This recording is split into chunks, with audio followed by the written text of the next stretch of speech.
संभल से सपा सांसद शफीकुर रहमान बर्क एक बार फिर अपने भड़काऊ और बेबुनियाद बयानों को लेकर फेमस हो चले हैं। हर कोई जानता है बर्क किस तरह के नेता हैं। अगर नहीं जानते तो मैं आपको बता दूं कि ये वही बर्क है जिन्होंने आज़ादी के अमृत महोत्सव पर तिरंगा फहराने से इनकार कर दिया था। बर्क के मुंह से जितनी बातें निकलती हैं उनमें से ज़्यादातर सरकार विरोधी और देश विरोधी ही होती हैं।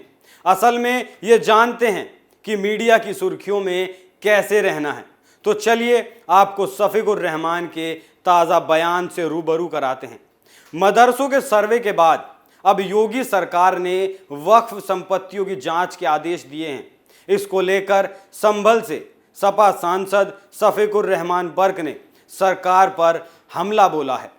बर्क का दावा है कि वक्फ संपत्तियों की जांच के पीछे भी मदरसों की तरह जांच कराकर मुस्लिमों को खौफजदा करने की साजिश रची जा रही है। सांसद ने नए संसद भवन पर केंद्र सरकार द्वारा किए गए खर्च पर सवाल उठाए हैं।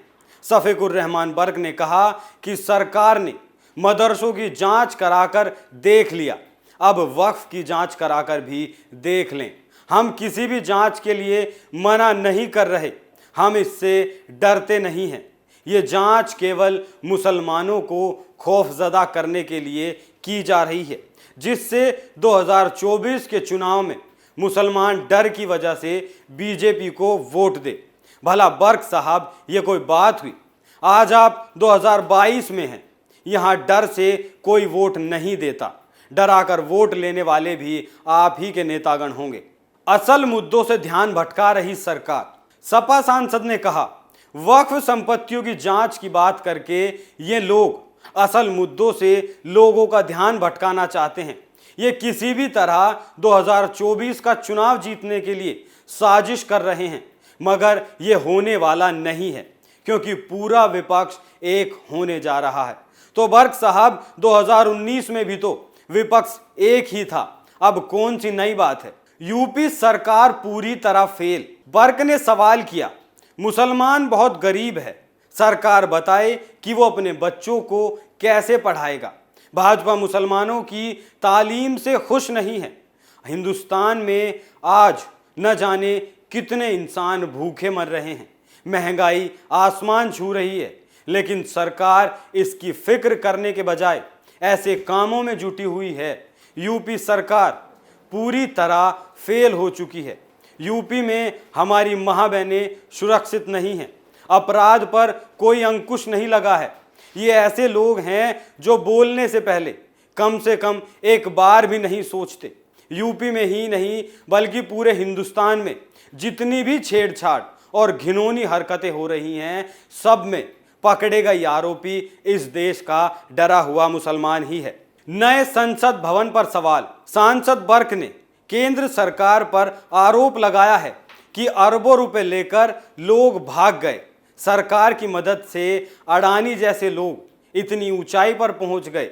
सरकार को बेरोजगारों और भूखों की फिक्र होती तो नए संसद भवन पर इतना रुपया खर्च ना किया जाता।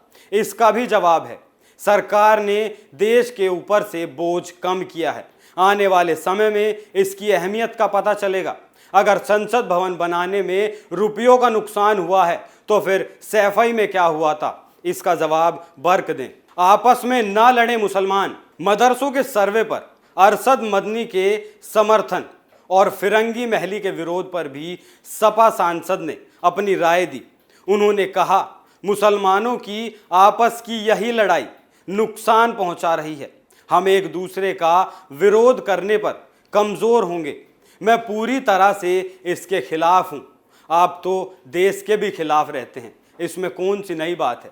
संभल मेरा किला है। नीतीश कुमार और अखिलेश यादव के बीच गठबंधन के संकेत और संभल से गठबंधन के बड़े नेता के चुनाव लड़ने की अटकलें हैं। इस पर इन्होंने कहा, इतनी दूर से यहां आकर चुनाव लड़ने की आखिर क्या जरूरत है? मैं अपनी सीट बिल्कुल नहीं छोड़ूंगा। संभल मेरा किला है। इस पर हमला करने की सोच रखने वालों को समय आने पर बता दूंगा कि क्या हश्र होगा। मतलब अगर बर्क की सीट पर नजर डाली गई तो वो अखिलेश यादव के भी खिलाफ हो जाएंगे। इस बात से ये साफ संकेत मिलता है कि ये लोग जनता की राजनीति नहीं करते, बल्कि सिर्फ वोटों की राजनीति करते हैं। बस इनकी दुकान चलती रहनी चाहिए, बाकी देश में क्या हो रहा है इन्हें कोई फर्क नहीं पड़ता। ये बात बिल्कुल सही बोल गए बर्क। जब अखिलेश यादव इस बात को सुनेंगे तो पता नहीं क्या होगा, लेकिन वो इतना जरूर समझ जाएंगे कि उनके नेता उनकी कितनी बात मानते हैं। आज की स्पेशल स्टोरी में इतना ही। कल फिर मुलाकात होगी एक नए मुद्दे के साथ। तब तक देखते रहिए कैपिटल टीवी। नमस्कार।